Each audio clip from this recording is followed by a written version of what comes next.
com muito carinho, com muita gratidão, que nos reencontramos nesta manhã, tá? Neste mês comemorativo dos 70 anos desta casa de amor. Aliás, uma casa que é uma semeadora, porque tantas outras casas aqui da nossa região, inclusive a nossa, o GEPAR, tá? Tem a origem aí do Leôncio.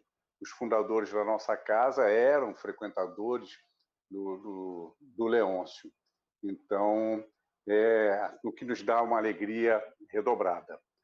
Antes de iniciarmos no tema desta manhã, que é ciência e espiritismo, vem também a nossa gratidão aos companheiros que já recebem as nossas sementes diárias, que são aquelas mensagens de positividade, com 30 segundos apenas de positividade, que nós enviamos todas as manhãs via WhatsApp.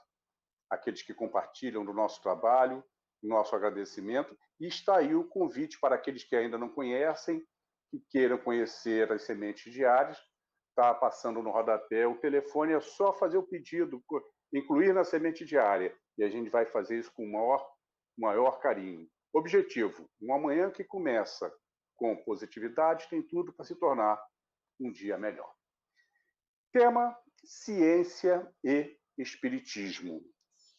Nós lembramos a questão 919 do Livro dos Espíritos, onde Allan Kardec pergunta aos venerandos que meios dispõe o homem de agilizar o seu processo evolutivo. E que responde a Santo Agostinho, iniciando a resposta com a frase: um sábio da antiguidade vou-lo disse, conhece-te a ti mesmo. Vale a pena depois verem essa questão inteira, que é belíssima. Ele fazendo com essa frase alusão à frase que estava no pórtico do oráculo de Delfos, no subterrâneo do templo de Apolo, na Grécia Antiga, onde as pessoas consultavam ali as pitonisas, que eram, na realidade, médiuns, e que, para tomar as suas decisões, guerras foram evitadas ou guerras foram levadas ao curso ouvindo as pitonisas. E interessante que uma das perguntas que certa vez fora feita é: quem era o homem mais sábio de toda a Grécia? E elas responderam que Sócrates é o homem mais sábio de toda a Grécia. Isso 4 séculos e meio antes de Cristo. Quando levaram a Sócrates o conhecimento desta afirmativa das pitonisas, e ele deu uma resposta genial: se sou, é porque sei que nada sei. Sócrates, que veio a ser o pai da filosofia ocidental, jamais escreveu um de seus pensamentos, ficando isso a cargo de seu discípulo Platão. E este teve também como discípulo Aristóteles, considerado o pai da ciência. Mas o que vem a ser ciência? Ciência é o corpo de conhecimentos adquiridos racionalmente via identificação, observação e análise de fatos e fenômenos, tentando as suas explicações e utilizações. No passado, desde muitos milênios, tudo aquilo que nós não conseguíamos entender, nós dizíamos ser uma manifestação divina, os trovões, as tempestades, os terremotos. À medida que a ciência começou a conhecer determinadas leis da natureza e começando assim a explicar aqueles fenômenos, a humanidade passa a se dividir em dois grupos. O grupo daqueles que, por terem as explicações científicas daqueles fenômenos que antes eram atribuídos à divindade, passaram a não mais crer na divindade, pois a ciência explicava, talvez dando vazão ao seu ego, achando que o homem por si só se bastava. Mas aquelas mesmas mentes brilhantes também formavam um outro grupo, aqueles que compreendiam as explicações da ciência, mas sabiam que, se as leis da natureza explicavam tais fenômenos, quem criou as leis da natureza tão perfeitas, poderosas e imutáveis, senão uma força superior a quem chamamos por Deus. E de lá para cá, século após século, sempre foi assim. Alguns se transformando materialistas, ateus, porque as explicações frias, científicas bastavam, e outros gênios também, mantendo cada vez mais o fervor da crença numa força superior capaz de tamanha criação e imperfeição. E assim viemos trilhando essa disputa ao longo dos séculos. Quando chegamos ali pelo século XVII, tivemos dois personagens importantes. John Locke, um importante filósofo britânico, que, materialista de carteirinha, criou o empirismo, a ideia de pensamento do empirismo, onde ele dizia, afirmava que tudo aquilo que não pode ser comprovado por 2 mais 2 não existe. Contemporâneo a ele, temos Blaise Pascal, filósofo, matemático, físico, matemático, aliás, o pai da estatística, da teoria das probabilidades, o pai da matemática moderna que utilizamos até hoje, e um católico fervoroso.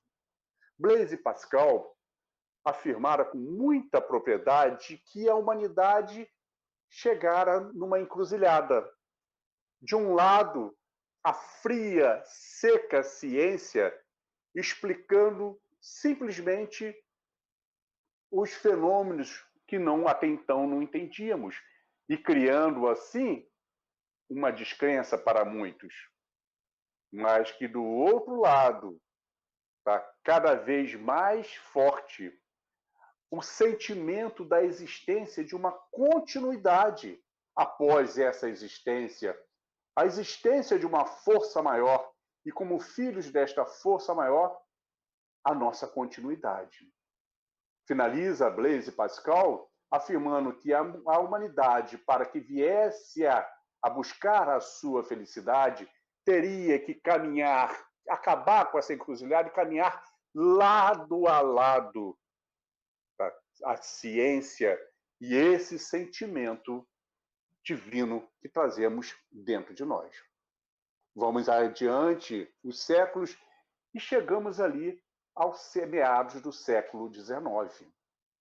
Mais precisamente no dia 31 de março de 1848, um importante filósofo, Karl Marx, ele pai do marxismo, que serviu de base para outras escolas de pensamento, como socialismo, comunismo, ele, um materialista convicto, de carteirinha, num discurso naquela tarde, ele verbaliza que as religiões são o ópio das massas. Veja, fazendo uma analogia de que as religiões, como o ópio era o entorpecente, o tóxico que viciava as pessoas naquela época, e ele fazendo uma alusão, uma comparação de que as religiões nada mais serviam senão criar dependência psíquica nas massas. Nós, espíritas, aprendemos que em causas importantes, coincidências não existem. Pois naquele mesmo dia 31 de março de 1848, do outro lado do Atlântico, no vilarejo de Hydesville, no estado de Nova York, na casa da família Fox, John Fox, um pastor metodista, sua esposa e filhos. Ali, as pancadas, as batidas naquela noite, nos assoalhos, nas paredes, no teto, nas portas, levou as filhas ao medo, é claro, quem não sentiria, até que a senhora Fox, muito provavelmente inspirada pelos bons espíritos, fez uma pergunta à fonte daquelas pancadas, se havia ali uma inteligência tentando comunicar-se. E se fosse sim que respondesse com uma única batida, e a batida foi imediata, atribuindo códigos e sim uma batida, não duas batidas, a partir dali foram dezenas de perguntas, todas sendo respondidas por sim e não. Estava naquela noite aberto oficialmente os canais de comunicações entre os dois mundos, o mundo espiritual e o mundo material.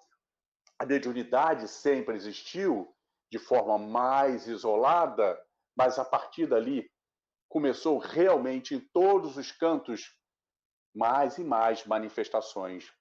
Na Europa, começaram os fenômenos das mesas girantes, as mesas que flutuavam quando as pessoas se reuniam ao seu redor e ali colocavam suavemente as mãos sobre elas. Aquilo, a princípio, passou a ser um frenesi nos salões europeus, chamando a atenção com este objetivo de despertar a curiosidade das pessoas ao que viria por conta daquilo.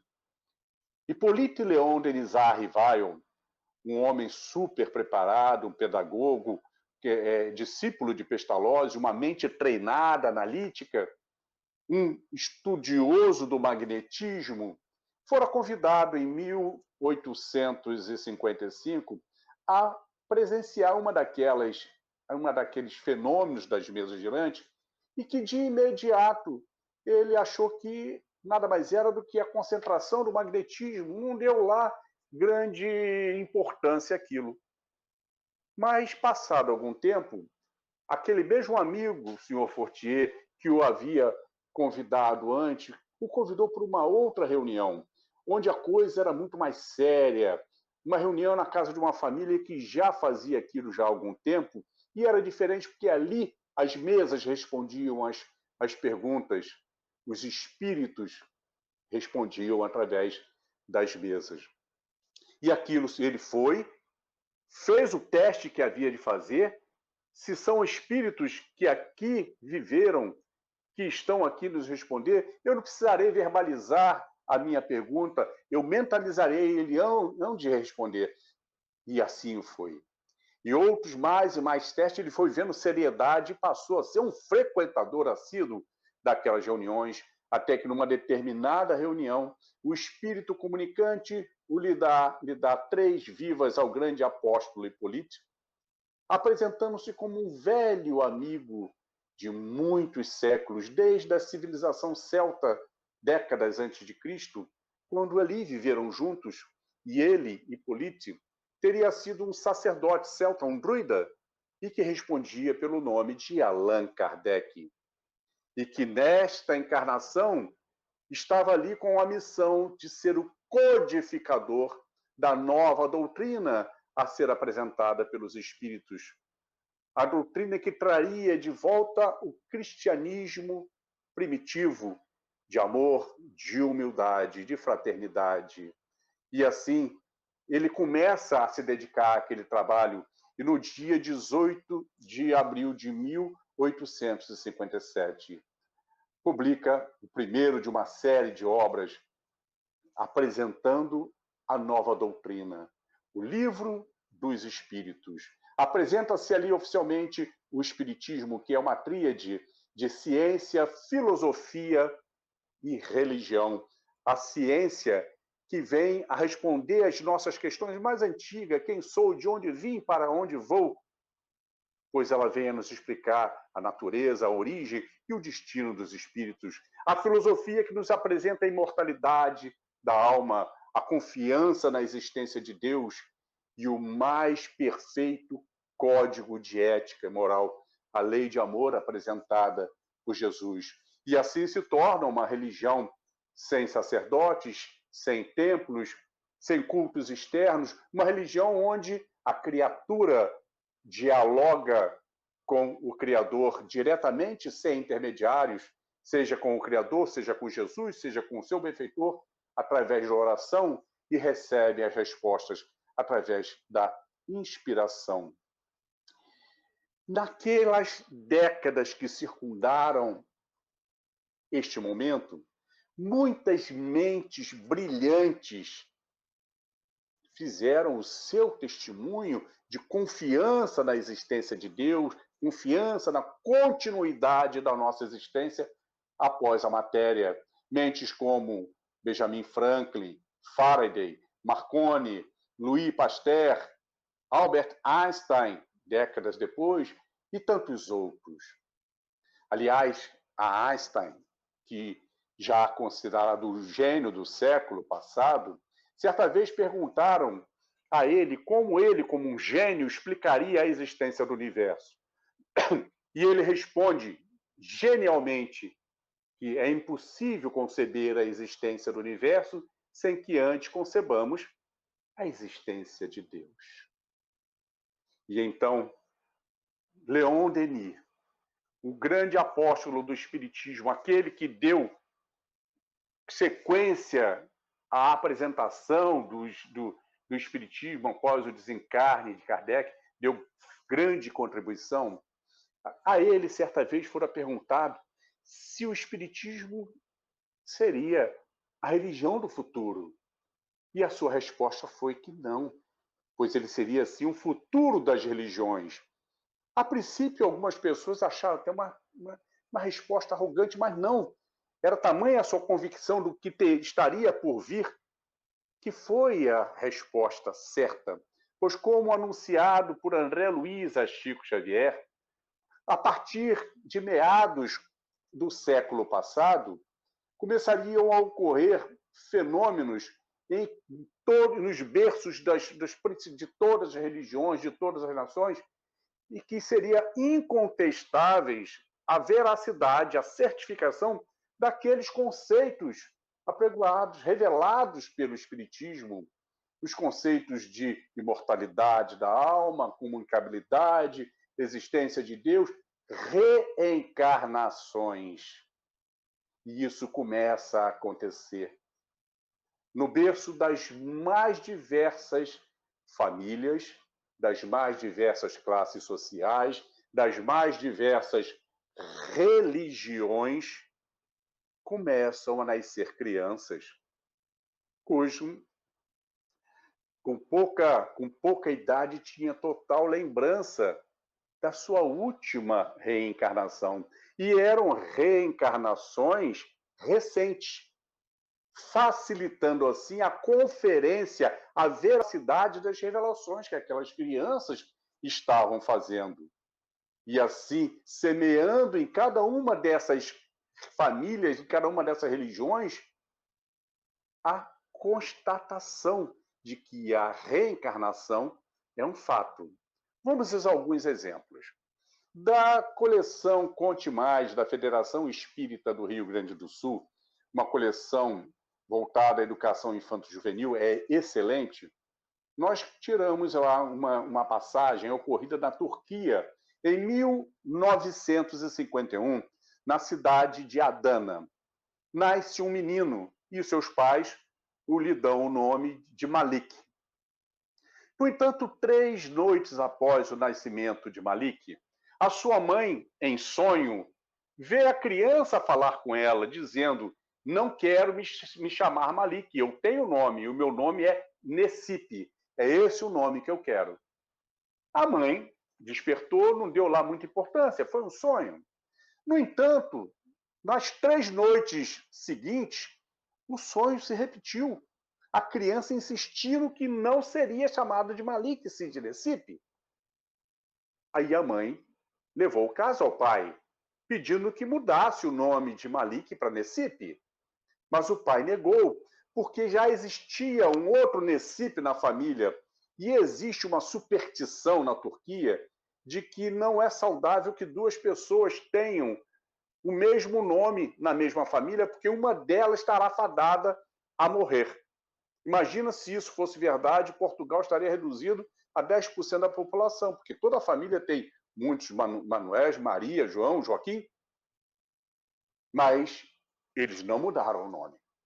Aos 3 anos de idade, já com facilidade na fala, Malik, toda vez que era chamado pelo nome, ele dizia: meu nome é Necipe, insistia naquilo. E começou a vir à tona lembranças da vida passada. E ele começou a relatar que havia morado numa cidade à beira de um lago, próximo a uma montanha, e que ele tinha família, tinha mulher, tinha 5 filhos. Deu o nome dos 5 filhos da mulher, e que ele era um ferreiro. E aquilo era dado como sendo imaginação da criança, até que um belo dia o avô da criança veio visitá-los e, ao ouvir todas aquelas histórias, o avô morava na cidade de Merci, que era à beira de um lago e que era próximo a uma montanha, e veio à mente que não fazia muito tempo havia sido assassinado um determinado Necipe, e que era ferreiro. O avô resolveu levantar a história e levou o menino com ele, até que achou a casa da família de Necipe.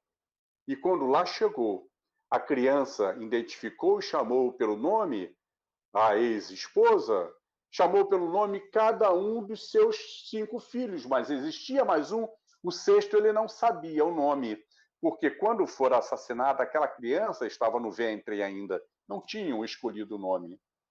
Contra fatos, não há argumento. O fim da história é que os pais mudaram o nome dele para Necipe, pois anteriormente chamava-se Necipe Bodak. Como este caso, são muitos milhares de casos que vêm ocorrendo desde a metade do século passado.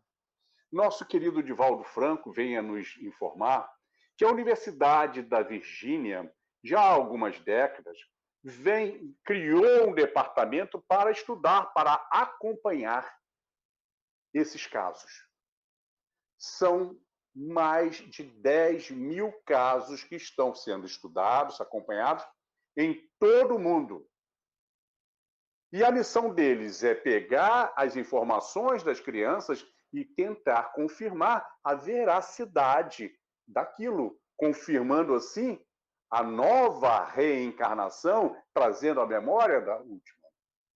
O fato é que 20% dos casos já foram confirmados. 20% são 2 mil casos já confirmados. Um outro caso que também nos chamou muita atenção aconteceu no ano de 2004. Foi até matéria do programa Fantástico à época, com o Dr. Eben Alexander III, o diretor do Departamento de Neurociências da conceituada Universidade de Harvard. Dr. Eben Alexander, um ateu de carteirinha, um materialista de carteirinha. Eis que ele é acometido por uma meningite bacteriana rara e logo no dia seguinte já entra em coma. Ele estava sendo acompanhado pelo que havia de melhor da neurociência, a sua própria equipe, ali o acompanhando no hospital. Ao final do 7º dia, fora constatado a morte cerebral. E assim, os seus colegas se dirigiram à esposa, afirmando que, infelizmente, a morte cerebral foi constatada e que só cabia a eles desligar os equipamentos que mantinham-o vivo. A esposa foi pega de surpresa, não estava preparada para aquilo e não autorizou. Pediu que desse mais um dia para que ela se preparasse. No dia seguinte, Dr. Eben Alexander III desperta, abre os olhos, sem nenhuma sequela, com toda a sua capacidade intelectual ativa, todas as suas memórias. Mas trouxe algo mais. Trouxe o depoimento de que ele, durante aqueles 7 dias que estava em coma, ele acompanhou para e passo as reuniões da sua equipe, discutindo o seu caso. Fez até um comentário sobre uma gravata amarela que um deles tinha utilizado. Acompanhou também a reunião dos familiares que ficavam no quarto ao lado. contando, relatando em detalhes o que havia acontecido tanto numa reunião quanto na outra. E, além disso, revelou que em determinado momento fora levado para conhecer o céu. Conhecer a pátria espiritual, onde ele viu belezas jamais vistas aqui na Terra, onde ele sentiu emoções jamais sentidas, de tão sublimes que eram. Não precisa nem a gente dizer que o Dr. Eben Alexander III rasgou a sua carteirinha de ateu, de materialista. Tornou-se um orador espiritualista, inclusive produziu um livro chamado Uma Prova do Céu, onde ele relata toda essa sua história. E como essas, tantas outras mais, se isso não são comprovações científicas da existência do mundo espiritual, tá? De como caminham lado a lado, são, no mínimo, comprovações estatísticas e que vêm a nos fazer entender, sim, aquela afirmativa de Leon Denis. Porque à medida que isso vai sendo constatado na religião muçulmana, na católica, na evangélica, tá? Na judaica, seja qual forem as religiões, vão sim demonstrando que os conceitos revelados pela terceira revelação, pelo Espiritismo, são verdadeiros. Então, caberá naturalmente essas religiões, elas vão se adaptando a eles. São incontestáveis. E à medida que elas forem se adaptando, vai uniformizando a base religiosa. Elas continuarão existindo, cada uma com seu nome, com as suas características, mas de uma forma mais uniforme na base, uma forma menos antagônica entre elas. É a evolução caminhando aí para o mundo de regeneração. Mas quanto aos nossos irmãos ateus, materialistas, o que devemos fazer? Respeitar cada um em seu tempo. Lá para trás, em algum momento, isso pode ter acontecido conosco, para muitos de nós ainda nesta encarnação, mas nós podemos fomentar a análise deles, colocar aquela sementinha na mente para que possam analisar. Aqueles que sofrem da síndrome de São Tomé, que é preciso ver para crer. 2 mais 2 tem que ser igual a 4 para confirmar a teoria daquilo que não podemos medir, mensurar. Vamos usar as suas próprias argumentações, fico preocupado contigo, meu irmão, por você ser uma pessoa que não ama, não sabe o que é amar. E a resposta será: como não? Eu amo a minha família, eu amo as pessoas que me cercam. Não, você não pode comprovar para mim que você ama, porque o amor, pela sua teoria, o amor não existe. Como você pode mensurar o amor, comprovar a existência do amor por 2 mais 2 igual a 4? Pela sua teoria, ele não existe. Aí a resposta vem: mas eu sinto, o amor eu sinto. É justamente disso que nós estamos falando, meu irmão. Abra o teu coração e sentirás também a presença de Deus. É o que acontece conosco. Nós sentimos a presença de Deus, sentimos o amor de Jesus, sentimos a presença da espiritualidade ao nosso redor. Não estão lá em cima, não estão lá embaixo, estão em todos os lugares. Os dois mundos caminham lado a lado. Somos 28 bilhões de espíritos habitantes do planeta Terra, com 7,5 somente encarnados. Muitos de nós sentem a presença de formas diferentes. Todos nós temos essa sensibilidade, uns em graus mais elevados, outros menos elevados.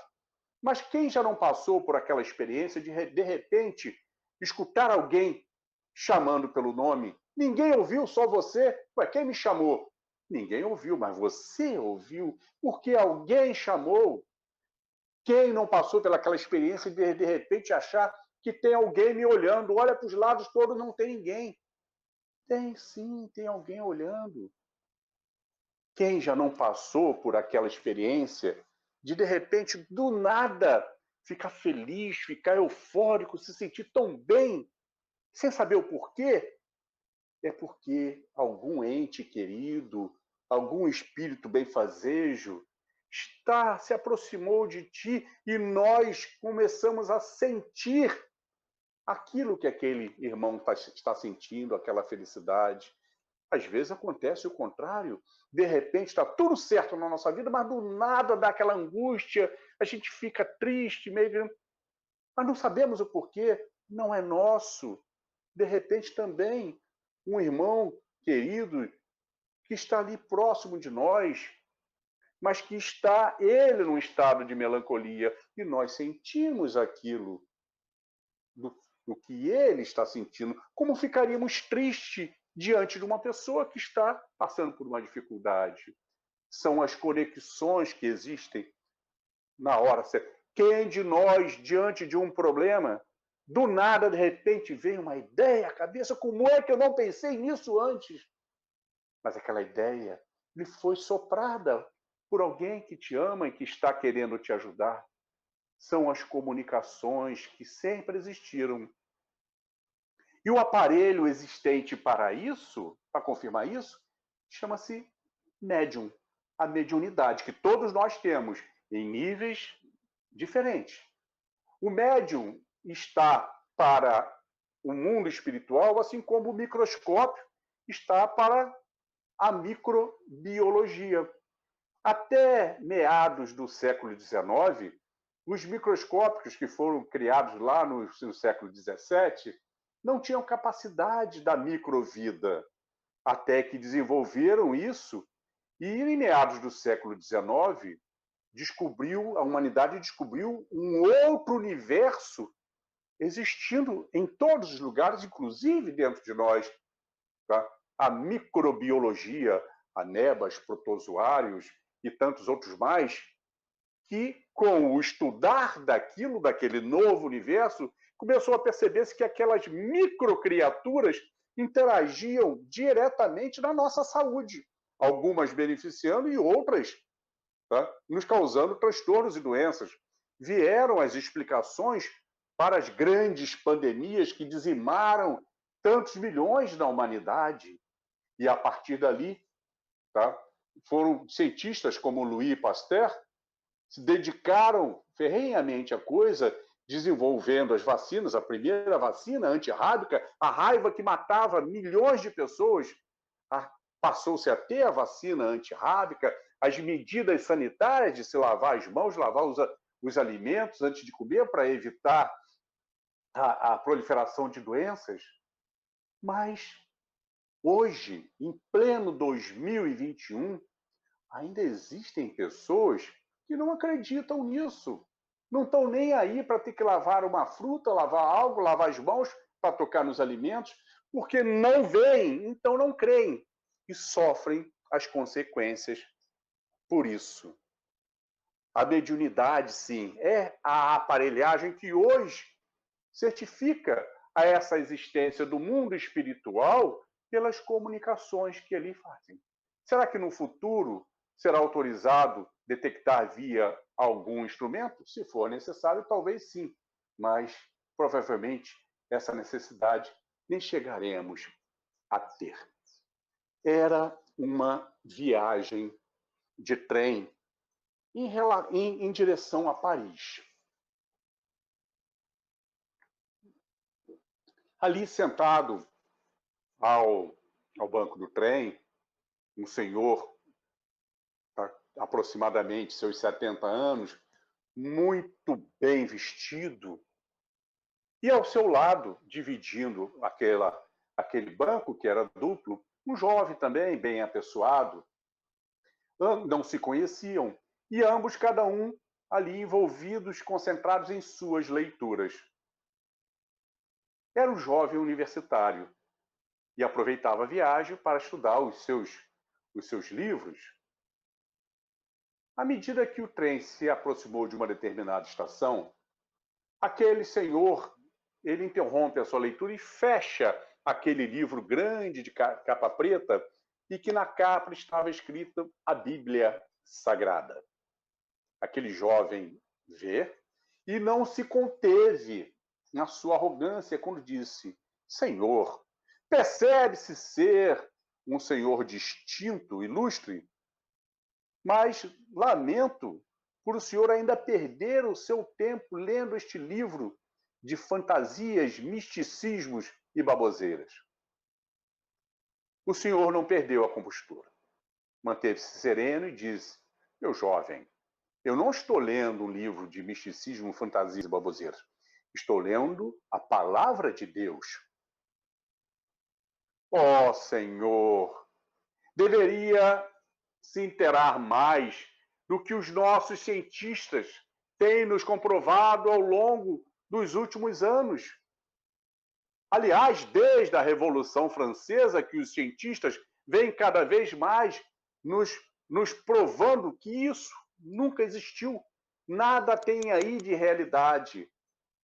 Meu jovem, isto muito me interessa. Me diga, o que os nossos cientistas estão conseguindo comprovar quanto à inexistência de Deus? O jovem se levanta e lamenta por dizendo que ali era a estação que ele precisaria descer. Gostaria muito de elucidar a sua mente, Senhor. Mas se o Senhor me der o seu cartão, terei prazer em vos enviar os artigos que comprovarão para você, para o senhor, o que eu estou lhe dizendo. O senhor meteu a mão ao bolso, tirou um cartão e entregou àquele jovem, que quando leu, empalideceu, arregalou os olhos, ficou mudo e saiu.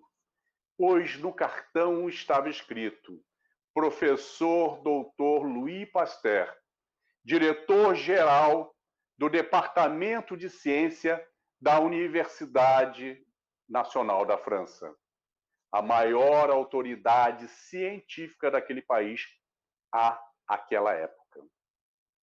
Pasteur costumava afirmar, sim, que um pouco de ciência afasta o homem de Deus, mas que muita ciência o aproxima para sempre. Assim, meus irmãos, nós que estamos nesta encarnação, tendo a dádiva de conhecer o Espiritismo, esta tríade de ciência, filosofia e religião, que veio a nos dar o ferramental através dos esclarecimentos sobre todas as nossas dúvidas, o ferramental para transformar a nossa fé dogmática, que sempre foi importante, numa fé raciocinada, muito mais forte. E esse ferramental utilizarmos no nosso dia a dia, na nossa reforma íntima diária, para que possamos finalizar cada dia um pouquinho melhores do que iniciamos nessa longa jornada que nos levará a Jesus, nos levará a Deus. Mas como é que se faz reforma íntima? Vamos lá no pórtico de Delfos e ali já diz tudo. Conhece-te a ti mesmo. Muito obrigado por mais essa oportunidade. Desejo a todos vocês conectados conosco muita paz, muito amor e um beijãozão no coração da alma de cada um de vocês.